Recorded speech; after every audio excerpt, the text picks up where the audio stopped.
Passion du savoir, l'émission de l'espace culturel et universitaire juif d'Europe, présentée par Jean-François Strouf sur Judaïque FM.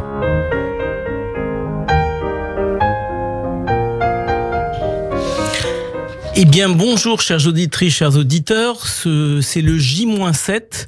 Gad, bonjour. C'est à une semaine de ce qu'on appelle les solennités de Tishri. Il nous reste une petite semaine, peut-être une occasion. Tu nous dévoileras peut-être dans ton éditorial, Gad, des vœux pour nos auditrices, nos auditeurs. Quelle et tout surprise. Le monde. Mais en tout cas, c'est un moment très important dans la vie juive. Et je te cède tout de suite la parole et puis on rééchangera après sur plein d'autres informations. Mais l'éditorial de Gad Ibgi, directeur général et de l'EQG et de l'Institut Wiesel, c'est à toi. Merci Jean-François. Chères auditrices, chers auditeurs, dans une semaine démarreront les fêtes de Tishri. Dans notre tradition, c'est un moment solennel, totalement approprié pour revenir sur l'année écoulée et former des vœux et des bénédictions. L'année 5779, 2018-2019, a été marquée par une violence inouïe dans notre pays, émaillée certes d'actes d'incivilité, mais aussi d'un antisémitisme virulent, à l'instar de l'agression dont fut victime notre ami, l'écrivain et académicien Alain Finkielkraut. Il arrive qu'une société s'accoutume au poison de la haine et de la violence, et perdre sa capacité à se mobiliser et à se révolter. Les moments de mobilisation contre la virulence de l'antisémitisme ont été trop rares pour nous rassurer sur la capacité de nos concitoyens à prendre la mesure de ce que nous avons subi.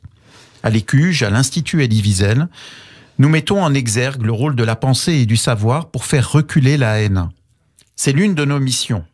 Mais nous sommes aussi là pour promouvoir concrètement toutes les formes de dialogue à l'intérieur même de notre communauté, mais aussi avec les autres spiritualités.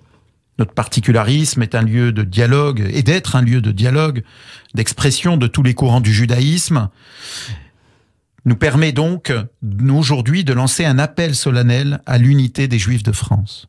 C'est dans l'unité, qui n'est pas l'unicité, que nous continuerons à développer le judaïsme français autour de valeurs qui nous sont largement communes.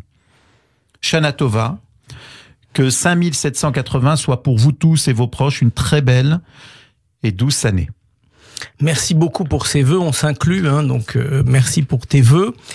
Alors Gad, c'est certes dans quelques jours le début d'une nouvelle année, mais la fin de l'année n'est pas encore arrivée. Nous sommes un beau dimanche et d'ores et déjà, aujourd'hui même, nous allons consacrer à l'une des spécificités de cette maison une très belle soirée. La maison de l'EQG, c'est aussi la maison de l'Hébreu, un endroit où il y a un très grand Ulpan. Je reviendrai un peu dessus, sur tout ce qu'on peut trouver en matière d'enseignement formel dans le cadre de l'Ulpan, mais c'est aussi la maison de l'Hébreu informel. Et il y a ce soir quelque chose d'assez exceptionnel, et comme tu en es le promoteur et l'organisateur, je te donne tout de suite la parole.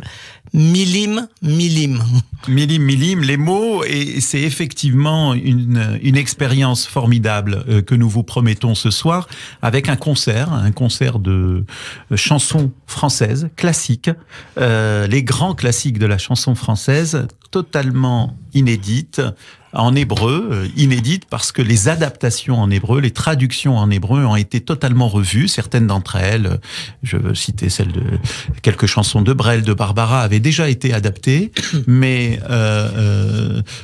les artistes de l'ensemble Milim, qui ont d'ailleurs été reçus à cette même antenne il y a quelques jours, ont fait un travail formidable. C'est donc un concert où l'on va écouter les chansons, les musiques de Goldman, de Brel, de Barbara, de Gainsbourg, de Renaud, et pour l'anecdote, le concert s'appelle Fantasme glacé, tout simplement pour faire référence à Mistral gagnant de Renaud, Fantasme glacé faisant référence à une glace réputée ou connue en Israël dans les années 60-70, la glace Fantasma, la Glida Fantasma, et donc on a choisi ce titre plein de mystère, et je crois vraiment que un concert comme celui-là, où nous allons allons écouter des chansons en hébreu et les penser en français et vice-versa,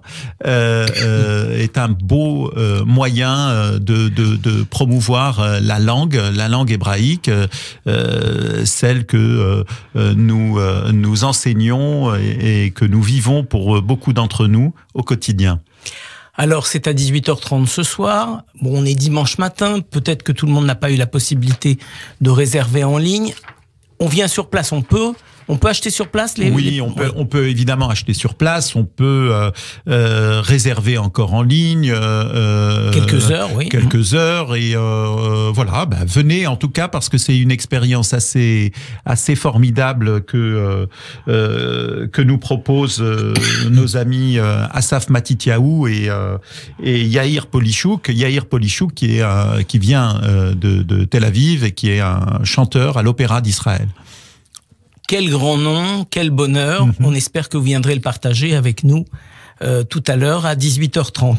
Laisse-moi signaler tout de même que en ce moment même à l'Écuge se déroule un atelier de la méthode Feldenkrais et c'est je le rappelle parce que je pense que beaucoup de nos auditrices et de nos auditeurs peuvent être intéressés par cette méthode de gymnastique douce qui a vocation vraiment à apporter du bien-être à tous les âges d'ailleurs. Et on a décidé avec Franck Kuczynski qui anime cet atelier de proposer un rendez-vous régulier un dimanche matin tous les mois autour d'une thématique différente. Si on n'est pas très initié à cette méthode, on peut découvrir. On n'a pas besoin d'être initié à cette méthode. C'est presque un effet immédiat. Et ce matin, le thème est un travail autour du dos et de la nuque, mais je crois vraiment que ça peut être intéressant pour nos auditrices et nos auditeurs de découvrir cette approche de développement du bien-être personnel et physique. Alors, comme nous sommes dans une vision pluraliste et égalitaire des tâches dans la famille juive, dans le couple juif, ça va intéresser donc et les hommes et les femmes. Dès mardi soir, nous sommes dans la cuisine des fêtes juives. C'est le moment. Si vous n'avez pas d'idée sur quoi faire pendant les fêtes, quel nouveau plat, il y a une très belle soirée à 19h30 mardi, un atelier de cuisine avec Mireille Israël et Laurence Fitoussi. Alors, c'est une bonne idée de faire ça juste avant les fêtes. Ça va... Ravi que tu considères que ce soit pertinent de faire un atelier de cuisine sur les fêtes juives juste avant les fêtes. Oui, évidemment, c'est pas seulement un atelier de cuisine, c'est le premier rendez-vous de l'atelier de cuisine de l'Écuge, qui est un rendez-vous désormais important pour nous. On a beaucoup travaillé avec Mireille Israël qui coordonne cet atelier de cuisine pour définir le format original de cet atelier. Le premier d'entre eux donc aura lieu effectivement mardi avec Laurence Fitoussi que beaucoup de nos auditrices et de nos auditeurs connaissent. Elle est autrice de quelques ouvrages quasi best-sellers, le Shabbat en 30 minutes, la cuisine du Shabbat en 30 minutes, la cuisine light du Shabbat en 30 minutes et quelques autres ouvrages de cuisine de référence. Elle est également animatrice d'une émission sur Academ de cuisine et donc Mireille Israël et Laurence Fitoussi ont préparé un programme très original autour des contrastes des fêtes juives, évidemment de la question séfarade ashkénaze, mais également du sucré salé, mais également du light ou du non light et l'atelier de cuisine proposera 3 recettes autour du miel. Et donc voilà, j'invite vraiment toutes les personnes qui sont intéressés non pas à découvrir des nouvelles recettes, parce que finalement c'est pas le plus important, mais à partager une expérience, à créer, à souhaiter tisser des liens. Eh bien, la cuisine a ce formidable est un formidable vecteur pour cela. C'est un vecteur de partage, et je crois que voilà, c'est la raison pour laquelle on est très attentif à ce format-là, parce que c'est aussi une manière de vivre la culture au quotidien et de la transmettre au quotidien. Voilà, on est très heureux, et j'attire l'attention de nos auditrices et de nos auditeurs. Évidemment, un atelier de cuisine, le nombre de places est limité. En l'occurrence, même si on a beaucoup d'ambition pour cet atelier et que il sera ouvert à de nombreuses personnes, faites vite pour réserver les places, parce que nous risquons d'être complets assez vite. Alors, si vous n'avez pas sous la main de quoi noter, je vous le redirai, je vous le dis une première fois. Toute information, tout simplement pour prendre les adresses des réservations, 01 53 20 52 52, 01 53 20 52 52, un numéro que vous avez l'habitude d'entendre et que vous connaissez bien, ou le site internet, ou la page Facebook. Donc, n'hésitez pas à prendre contact avec nos services qui vous accueilleront pour vous donner plus d'informations. Il y a beaucoup d'événements. On va pas donner l'adresse du mini-site de chaque événement, mais on vous redonnera effectivement tout ça ultérieurement. Alors, en tout cas, le mercredi 25, dès le lendemain, il y a un événement littéraire. Oui, il y a un événement littéraire avec l'auteur Roland Portiche qui a sorti un livre sur l'histoire de l'allongement de la vie, et qui sera accueilli par Esther Lenman, notre spécialiste des soirées littéraires. Voilà, et c'est quand même une rencontre assez originale, parce que le livre est une sorte d'anthologie des tentatives humaines de prolonger la vie autour tout au long de l'histoire, beaucoup d'anecdotes, beaucoup d'humour, et voilà, ça peut être une très belle expérience. Alors, on reprend ce cycle d'activités tout de suite après une petite pause. On se retrouve tout de suite. Avec plaisir. Eh bien, nous nous retrouvons dans la passion du savoir, cette passion du savoir qui est la dernière de l'année 5779 2018-2019, puisque dans une semaine, nous changeons de millésime de l'année juive. Et donc, dans une première partie, on a pu entendre sous forme d'éditorial les vœux de Gad, qu'on renouvellera parce que c'est très important avant la fin de l'émission. Alors Gad, on va avoir des vœux très officiels et très solennels ce jeudi 26 septembre, dans quelques jours, les vœux de la maire de Paris qui se déroulent à l'Écuge en présence de toutes les grandes institutions juives. Oui, c'est un rendez-vous solennel qui marque le début de l'année juive, et il est traditionnel que le maire, la maire de Paris viennent présenter ses vœux à la communauté juive à l'Écuge depuis maintenant près pas mal d'années, oui. Une vingtaine d'années, et cette cérémonie des vœux est vraiment l'occasion de regrouper l'ensemble des associations juives, l'ensemble des institutions et l'ensemble des acteurs de la vie publique parisienne et de la région parisienne, avec évidemment la présence et l'intervention des présidents des grandes institutions, que sont le CRIF, le FSJU, le consistoire et l'Alliance, et la participation de la présidente de la région Île-de-France, et évidemment une cérémonie qui sera clôturée par les vœux de la maire de Paris, Anne Hidalgo, en présence de l'ensemble des acteurs politiques de la ville et de la région. Et traditionnellement ouvert par le grand rabbin de France. Évidemment, cette cérémonie est ouverte par le grand rabbin de France. Je veux attirer l'attention de nos auditrices et de nos auditeurs. Cette cérémonie ne s'adresse pas seulement et ne s'adresse pas aux institutions en tant que telles, elle s'adresse à toute la communauté juive. C'est la raison pour laquelle elle est ouverte. Elle est ouverte à tous ceux qui souhaitent être présents pour entendre les vœux, mais est ouverte évidemment sur inscription avec une confirmation.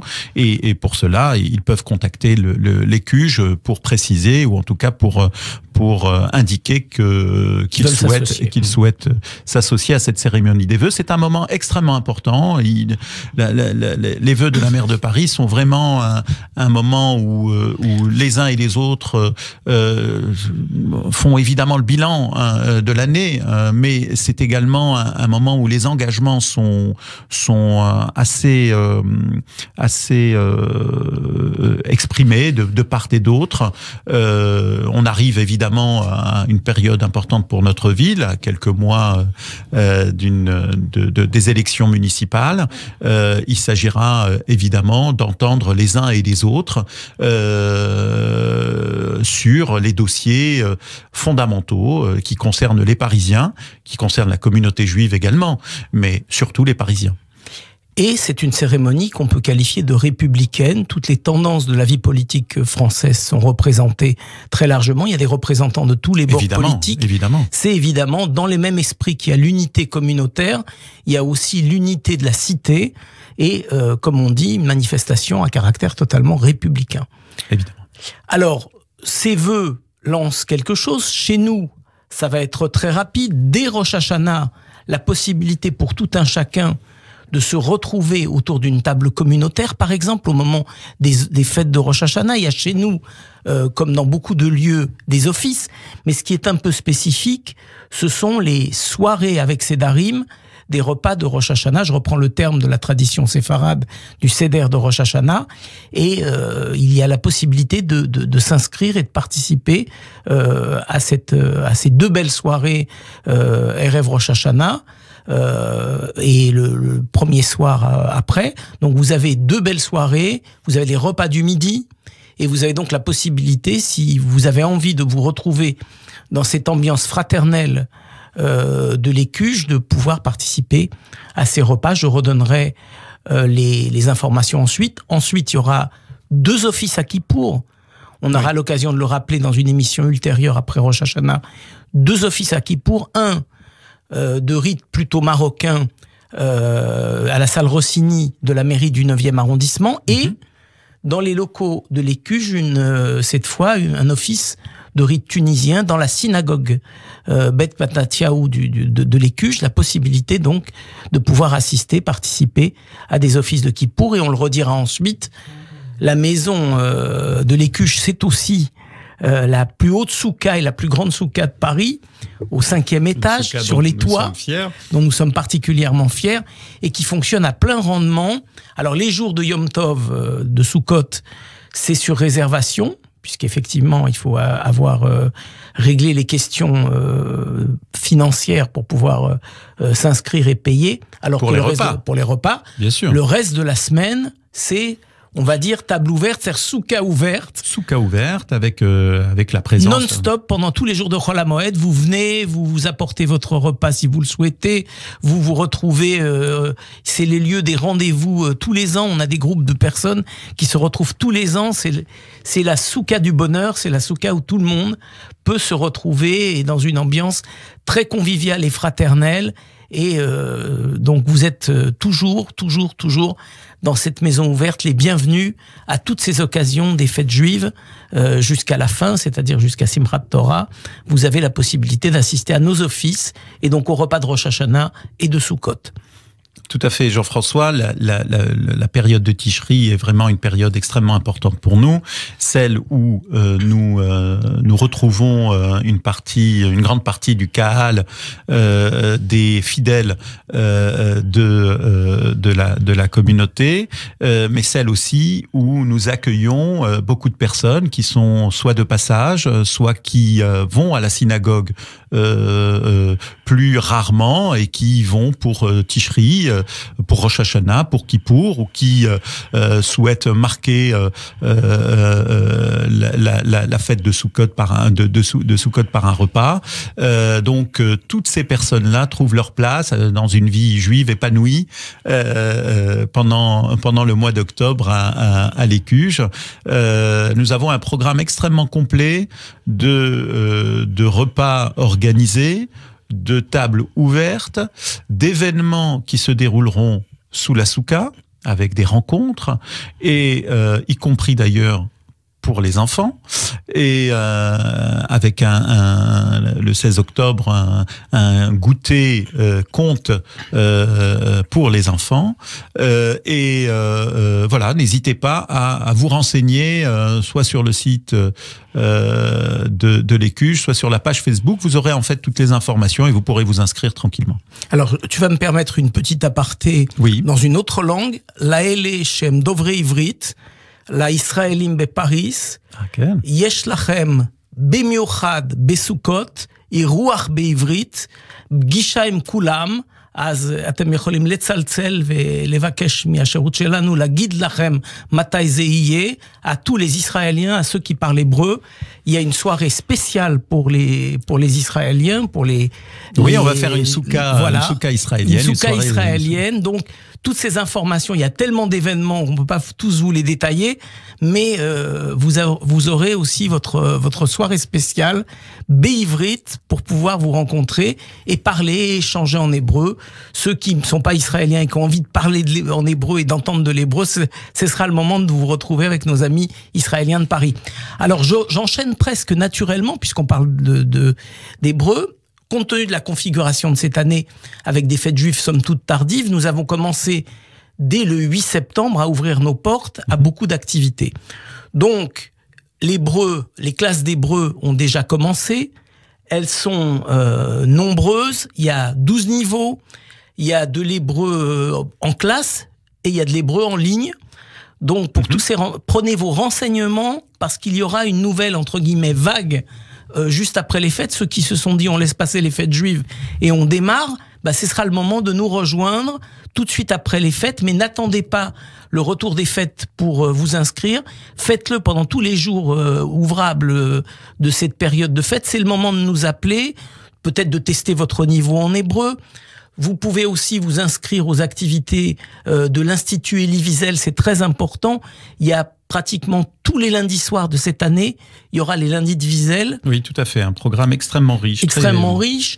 Il y a un élargissement des activités du Limoud Lab, ce lieu où on peut étudier sur texte les grands textes fondamentaux du judaïsme, études sur texte, donc ouvert à tous. On peut prendre le train en marche, des cours tous les jours. Et je précise, avec des enseignants, des rabbins ou non, qui représentent tous les courants du judaïsme. Ça, c'est important, c'est le pluralisme que tu évoquais d'ailleurs dans ton éditorial. Donc, avant de conclure, parce que l'émission est presque finie, je vais vous donner un numéro de téléphone si vous avez de quoi noter, le 01 53 20 52 52, le 01 53 20 52 52.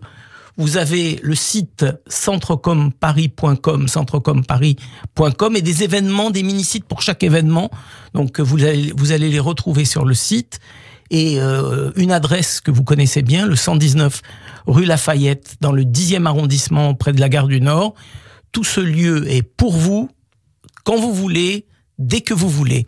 Alors, que vous dire d'autre que Shana Tova Umtuka, une année belle et douce, à toutes et à tous, à toute la communauté, à nos amis non-juifs aussi qui profitent de la nouvelle année avec nous, et que cette année soit pleine de bonheur et de bénédictions pour tous. Je partage, Jean-François. Shana Tova à vous toutes et à vous tous.